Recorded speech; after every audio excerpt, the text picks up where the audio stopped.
You all may be seated. Okay, Mr. Sanchez, you brought this case before the court. What's going on? Okay, Your Honor. I'm want to sue her for child support because, you know, my kids are always with me and she's always at work. Ladies and gentlemen, this case isn't just about child support. It's about responsibility versus selfishness laid bare in front of a judge. On one side, we have a father who rearranged his entire life, moving to overnight driving shifts just to make time for his children, including one with autism. On the other side, a mother who openly admits she prefers partying and sees parenting as a burden. Things escalate when accusations of drug misuse, absentee parenting, and emotional neglect enter the courtroom. But the real shock comes when she questions how she'll afford partying after child support deductions.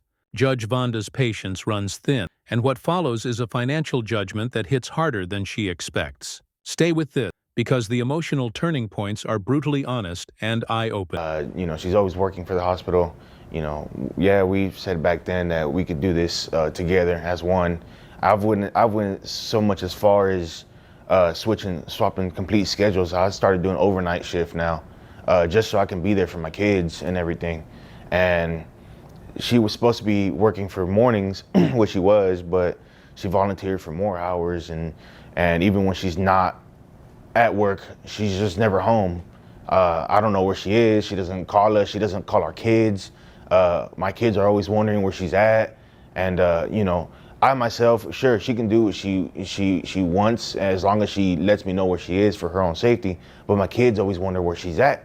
They're always for days at a time. She's never home. Right here, the father establishes the foundation judges look for: consistent care, emotional involvement, and sacrifice. When he explains switching to night shifts so he can handle school runs and medical needs during the day, it speaks volume. Legally, this positions him as the primary caregiver in practice, even if there was no formal agreement. Then comes the mother's dismissive attitude. She doesn't confirm routine involvement, only general, "I'm working." But in child support and custody law, mere employment doesn't outweigh consistent hands-on parenting. This moment quietly signals a shift. Emotionally, viewers start rooting for him, and legally, the court sees a parent stepping up while another checks out. Question is, was this father making a legal strategy move or simply being a committed dad?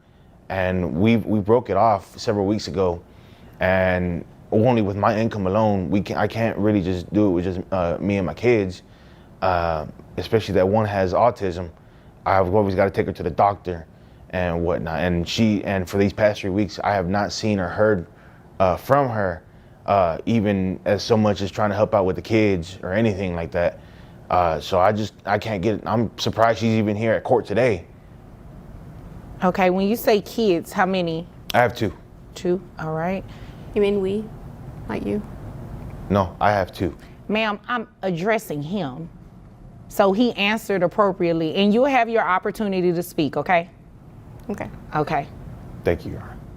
All right, so you said you changed your job to now you work overnight? Yes. What is it that you do? I drive an 18-wheeler. I drive locally. I deliver hospital supplies. Okay, so I'm assuming that's how you all met? Beforehand, but we had the same interest in the medical field. Okay. All right, and how long has it been since you all stopped living together? It's been, I want to say, a month and a week already. Okay. All right. Is there anything else you want me to know before I move over to her?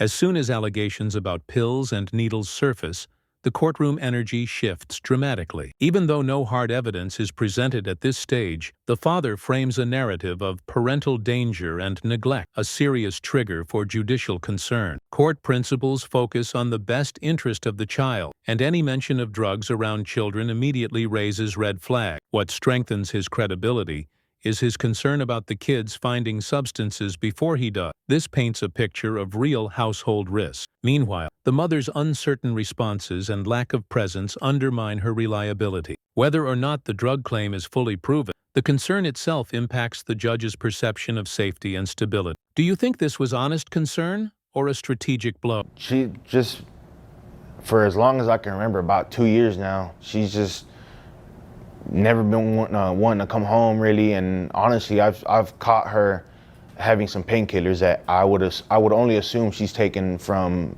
the hospital she works at.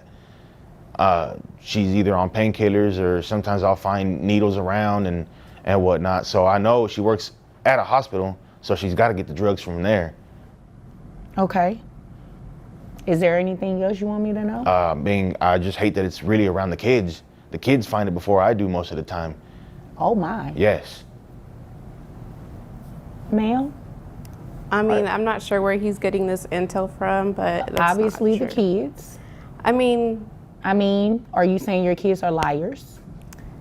they could be. I mean, I'm not sure. You're not sure because you're not around that much?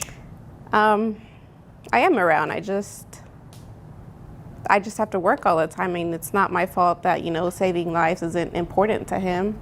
No, I believe it is important to him. I don't think that's what he's saying. When she casually claims she feeds them sometimes and uses tablets as stand-in supervision, Judge Vonda's tone subtly tightens. Fast food drop-offs aren't viewed as active parenting. Courts expect emotional connection, educational interaction, and consistent presence, especially with a child who has autism. Her nonchalant response, "What's wrong with that?" widens the emotional gap between the parents in the judge's eyes. Meanwhile, the father talks about opening books with them, helping with homework, even admitting he isn't a great cook but tries. The emotional credibility lands solidly on his side. In storytelling terms, this is where the audience mentally assigns moral weight. In legal terms, it builds parental fitness contrast. Is this just immaturity on her part or complete disregard for mother? He's saying that you're not contributing anything. I mean, I am, though. Like, I feed them or sometimes, and You feed them? You'd agree with me that that's your responsibility, right? She brings them fast food and leaves again. Okay, but it's food, though. But you don't sit there and spend quality time with your kids. You say, here's food, and leave. I mean, the tablet works just fine. They can just eat and watch the tablet. Like, why is that a problem? Because So you want to raise a child off of a tablet? You think that's They okay? have educational stuff. I don't see what's wrong with it. Like, I need to go to sleep at some point in time. Interesting. me personally, myself, I sit there with my kids and I open a book with them and I help them with their homework. I feed them. I'm not much of a good cook, but I do what I can to put food on the table and spend time with them.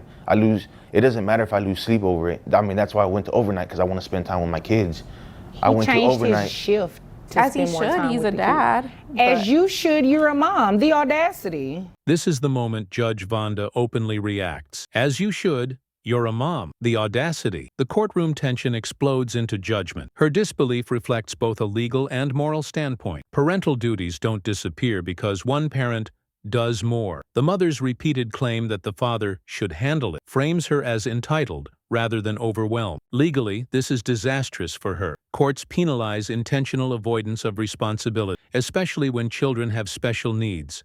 Judge Vonda's tone isn't just disappointment, it's a public correction of a broken mindset. From here, it's obvious she will have to face financial accountability. Do you think the judge's firm tone was necessary or harsh? I mean, but I have a more important job. I mean, how many times are you going to say that? I mean, you have the audacity to say that he's a dad and he should do these things, but you're the mom and not doing these things. He changed his shift, why can't you? Because it's inconvenient to me. I've actually heard a couple times to where she says, I gave birth to him, it's your job to take care of him. You believe that? Yes. Interesting. Wow. No, that's not how this works. That's not how any of this works. You are going to financially support these children, and I'm going to make sure of it today.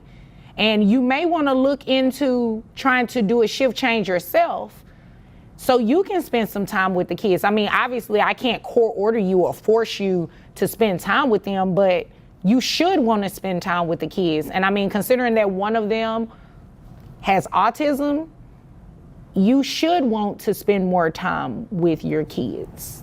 I mean, I get it, but it's too much work having a kid with autism. That's why I just leave it to him, because he's better suited for that.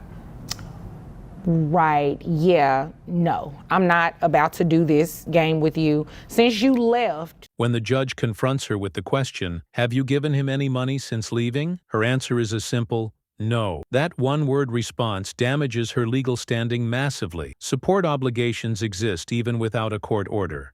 When a child's needs are obvious and one parent has walked away, her further claim that the father owes her support, despite him caring for the children full-time, crosses into a territory of delusion. Now the judge sees not only neglect but a reversal of logic. This solidifies the narrative that she is not only absent but seemingly detached from financial reality. In law and storytelling, this is the moment where the verdict direction becomes inevitable. Was she clueless about legal norms or intentionally manipulative?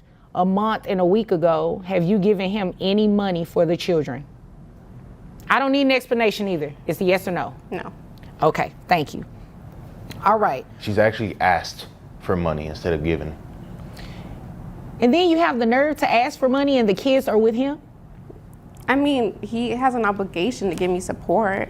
You know what? I'm not about to play with you. You came here to waste my time because you have the same obligation to your kids. He should not be paying you anything if the kids are with him majority of the time. If they're living with him, if he is the primary parent, he is tasked with the daily duties of caring for these kids. He shouldn't pay you anything, ma'am.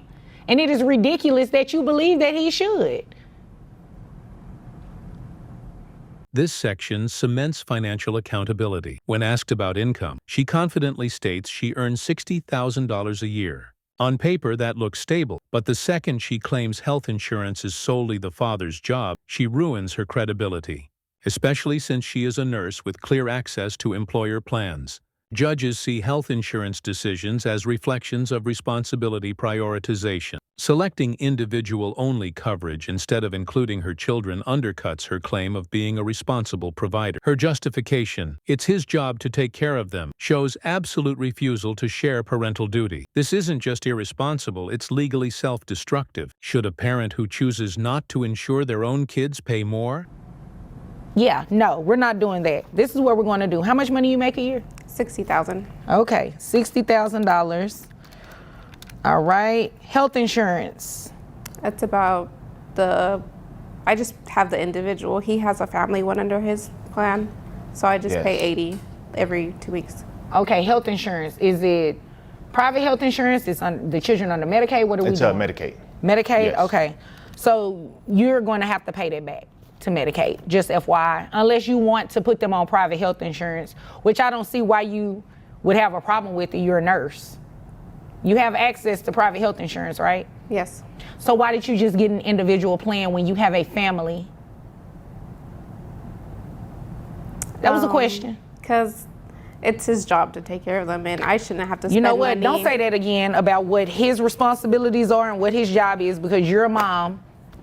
The moment she admits she never wanted them and only agreed because he pushed, everything shifts emotionally. It's a raw confession that reveals resentment, not regret. The judge hears this as confirmation that her absences are not from burnout, but disinterest. Viewers may see this line as brutally honest or shockingly cruel, but legally, it signals potential emotional neglect. Courts don't punish people for initial feelings about parenthood, but they do respond to abandonment paired with active refusal to contribute. Judge Vonda immediately responds by stating that child support will be an inconvenience. This line is poetic justice. Financial burden now replaces avoided responsibility. Do you think such honesty helps or destroys her case? Period. I mean, but I And didn't sign up for it. Like, countless times I've told her, yes, it is my job to take care of our children. And you're as a doing dad. And I'm doing well beyond. She's not disputing that you're doing that, Yes, and I feel but like you're I'm. not doing your part. I feel like I'm always not doing enough for my kids. I mean, but and you only also because I don't forced have me my to have other the half. kids. Like, I don't know why you're doing that. Because You don't want to have your kids? I mean, like, when I was pregnant, I told him I didn't want him because I wanted to go party. And, like, he was just like, no, we got this. And, like, how is it my fault? He wanted them. I didn't want them. So, But you kept them. No, we've talked about having kids, and we've wanted kids. Now we enter the financial calculation zone. The judge moves quickly. $60K gross translates to roughly $5K per month, with net income adjusted. Then Medicaid reimbursement is introduced, since the father currently has the children under public insurance, while the mother has access to private coverage. This not only increases her financial obligation, but signals court expectation that she should upgrade their coverage later. Every number is a result of earlier established responsibility gap. The arithmetic is more than money. It's legal consequence for absence. How do you feel? Fair calculation or a wake-up call? I know, but once like she when we got were pregnant, older, once she got not pregnant right and now. she knew she couldn't do what she needed anymore, or really what she wanted anymore, then it was just, oh, this baby's really an inconvenience to our lives. I mean, but you know This what I child like to support party. payment is about to be an inconvenience to you as well, because you're going to pay child support. Whether you wanted them or not is beside the point. You had them, they are here, they are your responsibility just as much as they are his responsibility. So $60,000 a year, I have your gross set at $5,000. Your net is $4,101.87. $1,275 a month for 2 kids plus $450 to Medicaid is a heavy hit, but it reflects full-time single parenting costs, therapy expenses, food, transportation, and emotional care. Child support isn't about splitting bills. It's about equal share in ongoing childhood development. When she rolls her eyes at the Medicaid reimbursement, Judge Vonda notices. Eye rolling in court signals defiance, not hardship. It becomes harder for the judge to show leniency when the parent seems more annoyed by responsibility than remorseful for absence. In your opinion, should attitude impact the final ruling? Medicaid reimbursement based on 9% of your gross is $450. Do you think you can get health insurance through your employer that's cheaper than that for the children? I mean, I guess, I don't know. You don't want to look into it? Not really. we work for the same company. Yes, she does. Oh, okay. So this is what we'll do. You just go ahead and pay that, and you can roll your eyes all you want to. I can roll my eyes too. We're just going to have you reimburse Medicaid that full $450. So that brings your monthly child support obligation for 2 children to $1,025 plus the $450. At this stage, the judge adds back pay, a month and a week, during which she made no contributions while he covered everything alone. This aligns with legal fairness. Expenses didn't pause when she walked away. Back pay is retroactive acknowledgement of prior negligence. It may seem like piling on, but in custody-related decisions, fairness favors the present caregiver. Her silence here speaks louder than any objection. The court isn't punishing her for leaving. It's ensuring her departure didn't come at her children's financial loss. Was back pay justified or too far? Reimbursement to Medicaid for $1,475. Now, it looks like Dad also requested for you to pay back pay for that month and a week that you left and haven't given the children anything. I'm going to grant his request. So you have arrearages in the amount of $1,475. That's to be paid at $25 a month. So your monthly child support obligation, including the back pay, is $1,500. You have any questions about anything I just said? When she asks, "What am I going to have left to party with?" this becomes the viral quote of the entire case. It confirms everything the father described. Party mindset, not parenting mindset. Viewers might laugh, but judges take statements like this as indicators of maturity level. From a legal angle, this proves she prioritizes nightlife over child welfare. It kills any last hope of reduced payment. The judge remains calm, but her ruling now carries moral authority too. Do you think this single sentence destroyed her credibility beyond repair? I mean, I just feel like it should be less. What am I going to be left with to party with? Like, what am I going to do? I don't know, maybe pick up some extra shifts or work a part-time job. Or take care of your kids. Don't, you know, if she doesn't want to take care of her kids, I really don't care at this point. As the judge advises her to get extra shifts or even a second job, the mother still tries to imply that the father makes enough money. But child support law does not consider how well one parent is coping. It mandates that both contribute proportionally. Emotionally, she's trying to defend leisure at the expense of obligation. The courtroom vibe at this moment shifts from argument to lesson. Parenting doesn't end when lifestyle preferences clash with responsibility. The father, meanwhile, remains composed, quietly relieved. Should judges give parenting lectures or simply issue? I just want to make sure he gets some financial assistance. I mean, but he makes enough money. And I mean, you make enough money too. So again, do you have any questions about anything I just said? No. Okay. You have any questions, sir? No. Okay. Well, if there's nothing further, you all are dismissed. Thank you, Your Honor. You're welcome. This case ends not just with numbers, but a harsh mirror held up to modern parenting mentality. The father walked in as a working man under financial pressure, but left legally acknowledged as a full-time caregiver. The mother entered trying to minimize her role, and left carrying a financial reminder that parenting is not optional. The judge's tone wasn't cruel, it was corrective. The biggest lesson? Child support isn't a punishment. It's reimbursement for care you chose not to give. If this case left you stunned, drop your thoughts below. Was justice served? And for more courtroom truths like this, make sure to subscribe and stay tuned.